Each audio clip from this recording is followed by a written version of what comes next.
Now it's time to talk about that matter. Census have happened around the world over time. It's almost as old as man himself, or humanity itself. Censuses have been happening, but that of Nigeria, the 2023 census, is starting out on the 3rd of May. That's a date that has been fixed. But the question is, what do the population, as we speak now, know about the census? What do they know to do in order to be counted? What do they need to do to support the process? We have in our studio here in Abuja the Director, National Population Commission, who is also the census manager of the 2023 Nigerian Population and Housing Census, a member of the Governing Board National Identity Management Commission. He wears many caps, so he should be able to answer all the questions. Dr. Inuwa Jalingo, thank you for joining us. It's a pleasure. Good morning, Nigerians. So my colleague hasn't set you up. but it's a designation that you have. Indeed.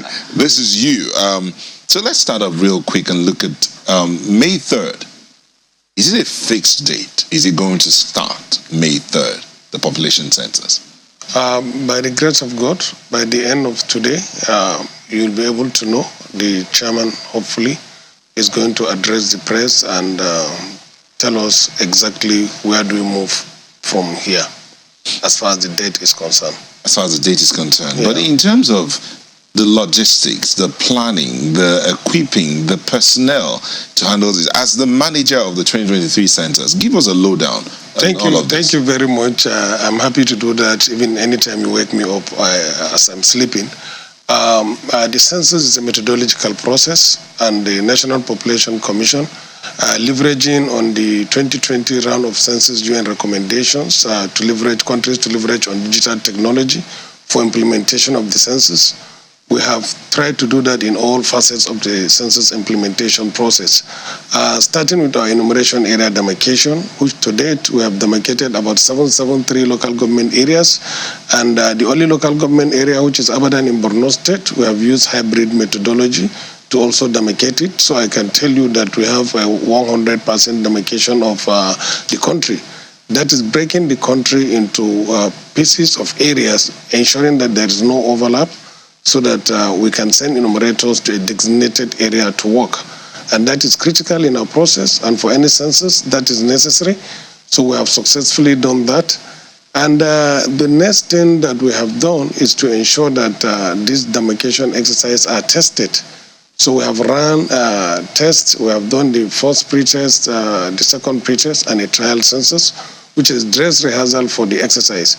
Apart from that, we have leveraged on technology to ensure that Nigerians are given the opportunity to be recruited for the census, and with the intention of leaving no one behind. And we made it in such a way that people are going to apply online, and we can see where they are applying. We ensure that they apply in their communities, so that they will be able to speak to their people and ask questions in their local language. If the questionnaires we have translated into Yoruba, Hausa, Igbo is not adequate, they have their local language, which is going to be dealt with during the training, so that they can ask the question and ensure that this. Another thing is making sure people work in their environment is that they are conversant with whatever that is happening in terms of security, in terms of movement, they are part of the community. Well, while I see the advantage in that, and a lot of people certainly will, it does raise further questions as to whether or not are you saying that as we speak, if the census is going to happen on the 3rd of May or starts on the 3rd of May, we haven't hired enumerators already? Sister, I can tell you that we have all the 855,000 enumerators required, both in hard copies and in soft copies, and we are ready to share with everyone. Okay, people have already been hired. People are already being hired. Okay, yeah, and they were hired from online applications? From online applications, they are screened and interviewed, and those that we felt have succeeded. And one thing I can tell you, because of the massive number of people that have applied, we have been able to only finally recruit about 30% of the applications that we have got. So that is why some people will say that the applications are pending, because yes, we have to sieve and look at the credentials and also their capability to work. How long have they been engaged for? No, this process of recruitment have started since November last year. We gave people opportunity to apply, online, and they have applied online, and we have begun the screening in early January. No, what I'm saying is how long, I mean, for those that have been successful, how long is the entire duration of the census supposed to last? All duration of the census is about 1 month from training. We have 2 levels of training, the building numbering and household listing for 7 days. We have the actual training for persons enumeration for 5 days, that is 12 days of training. And we have about 15 days of fieldwork for building numbering and household listing, and also for persons enumerations, and also for mop-up, where if there are areas that are not adequately covered, so that they will be cleaned up and ensure that everybody is counted during the period of census. So the actual counting, assuming the 3rd of May goes through, the actual counting doesn't begin on the 3rd of May? The actual counting was supposed to begin on the 3rd of May, leading to 7th of May. But before that, you have activities. We have what we call building numbering and household listing. You have to go and look at all the buildings, how many households are in each of the buildings, so that by the time you go for the actual count, you have an idea that these are the number of households that you are going to visit for the census. Okay, just to clarify, you've already done the building, numbering, and counting? No, we have not done that. Have you done the training already? We have done training level up to facilitator level, up to state level. What we have already trained 60,000 facilitators who are going to train about 855 enumerators and supervisors in about 20,000 classes across the country. That hasn't been done? That hasn't been done. That is the last lap. But the date has been fixed for the actual counting to start? Yeah. May 3rd. Normally, you have to put into consideration all your pre-census activities. And by the time we engage, based on our initial start-up date, by the time we engage our processes, our end date for the enumeration was 3rd to 7th of this. But that is to say that all training must have taken place, the building numbering and household listing must have taken place. And that is where we are. Okay, so we all know how controversial our census, has been. I do recall in 2006 when we did the last census, I remember that because I was serving at the time, and I was looking forward to being counted, and somehow, I don't know whether my number was included. Maybe there was some methodology, but I don't. You were in Nigeria. I was serving in Nigeria in a community, and I don't know if the enumerator skipped me, or maybe we were already accounted for some other way. So we've always seen that, data when it comes to census has always been controversial.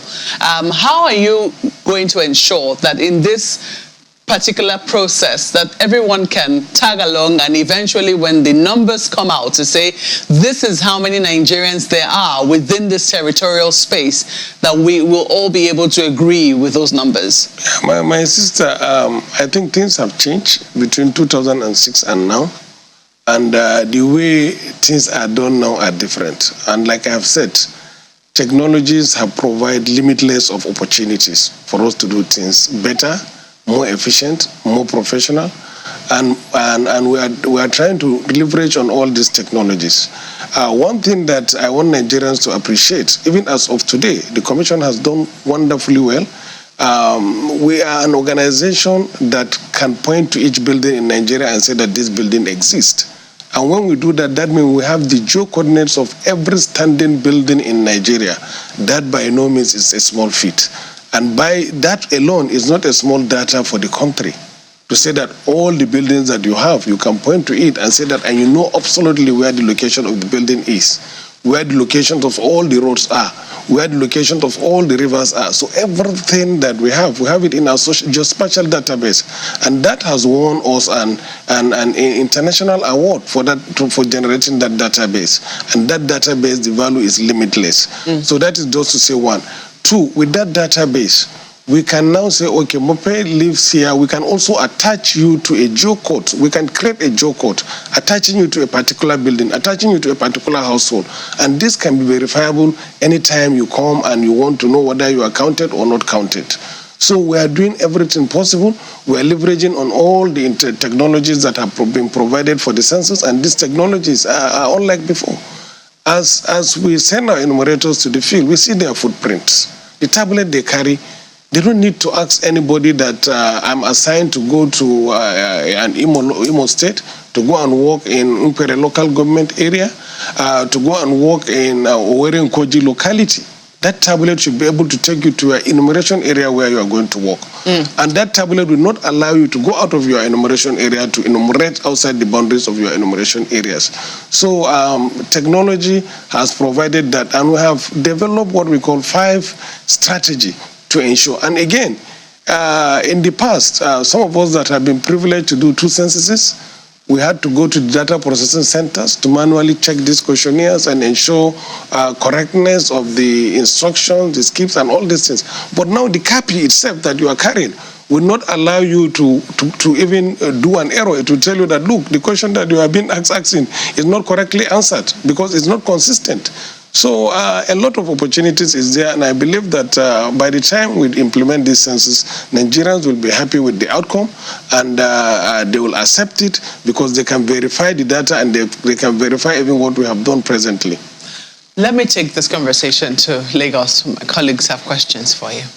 Thank you, Maokwe. Let me begin by confirming from you, Dr. Jalingo, the response you gave to the first question Neota asked you about the date. As far back as a month ago, March 26 to be precise, the DG of the NPC already made it clear that the date was shifted and it is rock solid March 3 to 5. That's the takeoff. May, make a pardon, thank you. May 3 to 5, that's the takeoff. Your response sounds like maybe there could be a shift. Is that correct? Yeah, by the end of today, like I have said, the commission, by the grace of God, is having a high-level consultations. And at the end of this consultation, the chairman will come out and address the Nigerians on the issue of date. What necessitated that, if I can just, my apologies, just a second, Dr. Jalingo. What necessitated that? He already made it clear. Is there likely to be a shift? Yeah, from what we are doing and from the processes we need to do to arrive at May 3rd, I think that may be necessitated. But like I have said, I don't want to be taken into that discussion. By the end of today, the person that is designated to speak on that, the chairman, who is a policy maker, I think will address the issue of that. And I believe that that can be done as soon as today. So I will try to, as much as possible, deal with the technical issues as to regards our preparation, which I can tell you, and I can stand by what I have said, that we are prepared for the census if we are going to start today. In the same vein, Mr. Jalingo, you said earlier that building, numbering, and counting have not been done for an exercise that is supposed to be held, just about 5 days from now, in spite of the uncertainty that now hangs over it. Why has sensitization been low over this uncertainty? And perhaps if I may ask, why the uncertainty again? Because when the DG announced the new date, it sounded like it was pretty much cast in stone. Yeah, my sister, I can tell you that in life there is nothing that is cast on stone. And where your power ends, that is the beginning of someone's power. So there is a leadership in the country, and census is a very huge national assignment, and that requires engagement at the highest level of governance. And I think except that is done, then a clear message will be sent to all Nigerians as far as that. But on the technical process, yes, before you do a census, that is persons enumerations, we have what we call building numbering and household listing. We have all information on the building stock, but between the enumeration area demarcation and now, some buildings have sprung up in so many places, and some has been demolished. So there are a lot of issues. So we need to go and update our buildings that we have in our database, a readiness for the census. We also have to identify the households that are there, and that process will take about 7 days of training and 5 days of fieldwork to be able to do, and about 2 to 3 days of field validation to ensure that there is consistency in the information that we have. Dr. So we Jalingo, cannot do my apologies for butting you because we're running out of time. It's a little befuddling, that this has to come up now. You already said it now that you had 2 phases of the enumeration and demarcation, of the process. So in a sense, we can say that the census has begun with those enumeration and demarcations that you talked about the other time. But saying that because some houses have sprung up and then we have to postpone, I'm wondering how that is significant, because even during the entire process, houses will continue to spring up. We were told here a few days ago that there are 35,000 building sites or construction sites in Lagos alone. How much more in Nigeria? So how is that significantly affecting this process? Yeah, it's a technical process. I've started by saying that census is always methodological. So, and before you actually go for persons enumerations, you have to identify in each of the buildings how many households are there, and that will be the frame for the actual implementation of the census. And that is done prior to the person's enumerations. And it has been consistently done like that all over the world. So it's a process that we need to follow, and we need to do it to ensure that we get all the buildings and also all the persons. It doesn't have anything to do with the demarcation which has been done. So the demarcation has been done. The whole country is carved into enumeration areas for people to visit. And that building number and household listing also will take place, because we need to list all the buildings and the households that we are coming to do the enumerations. Go ahead. Well, Mr. Jalingo, again, according to information put out, there's supposed to be some form of collaboration with the subnationals on the exercise, especially for an exercise that is supposed to be on such a large scale. But I ask again, why is sensitization almost non-existent on social media and on the traditional media on how Nigerians should prepare for this exercise? Yeah, we have developed a strategy for that, and as you can see, we have started implementing that strategy. At the national level, we have a national publicity committee, and which is headed by no any other person than the Minister of Information and National Orientation. So, and if you can see, they have a town hall meeting in Kano. They had a similar one again in Ibadan. That is just at the national space. And if you look at what is happening in the states, our state commissioners have also replicated these committees in the local government in the states, and they are also being replicated in the local government area. I can promise you that you will see very massive publicity and advocacy that is taking place. We have started this long time ago at high level, where the chairman have visited virtually all the critical stakeholders, visited some governors. So it's an ongoing thing, and we'll continue to ensure that we get the information about the census to all Nigerians in the marketplaces, in every public space. So we will see, how soon will we see this massive publicity? How soon will we see this massive publicity? It has started. If we have tried to do it in such a way that the election have just finished, and we didn't want to compete with the space of election and also the space of the census. But immediately after the election, you can see that there is a lot of improvement in terms of communication and advocacy for the census and publicity across the country. And we'll continue doing that more, and I think that is why I'm here today too. Dr. Inoa Jalingo, we want to thank you so much for coming. But that matter of funding, your chairman said funding, security, it's sorted. That was the Minister of State for Finance and Budget and Planning. And I think these are all the issues that are going to be put on discussions, and I believe that we'll find a way out of it today. Yeah. Thank you so much. Director, National Population Commission, Census Manager 2023, Census Member, Governing Board, National Identity Management Commission. Thank you for coming in this morning. It's a pleasure having me. Thank you. Thank you.